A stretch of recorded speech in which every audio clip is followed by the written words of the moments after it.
এটা হচ্ছে মুন্সিয়া রোড, ইব্রাহিম খলিল রোডের থেকে ঢুইকা 4টা হোটেল পরে 5 নাম্বার হোটেল তাহারাতাল ম্যাক্সফালা। রোমের ভাড়া সবসময় একরকম থাকে না। এখন বর্তমানে চলতেছে 250, 60, 70-এর মধ্যে রুম। আর হারাম শরীফ থেকে আসতে 5 থেকে 6 মিনিট লাগে। দূরত্ব 500 থেকে 600 মিটার। এটা হচ্ছে লিফটের সামনের গল্লি।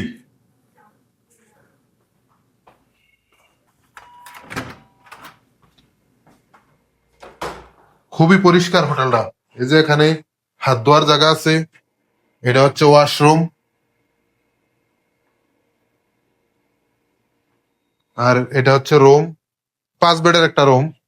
এই হোটেলে রুমই আছে 5 বেড আর 4 বেড, 3 বেড 6 বেড নাই, শুধু 5 বেড আর 4 বেড। এটা হচ্ছে 4 বেডের রুম, আর এই যে ওয়াশরুম। আর বেড হচ্ছে 4টা, 1টা 2টা 3টা 4টা। এদিক দিয়ে বাহিরের ভিউ দেখা যায় রাস্তার।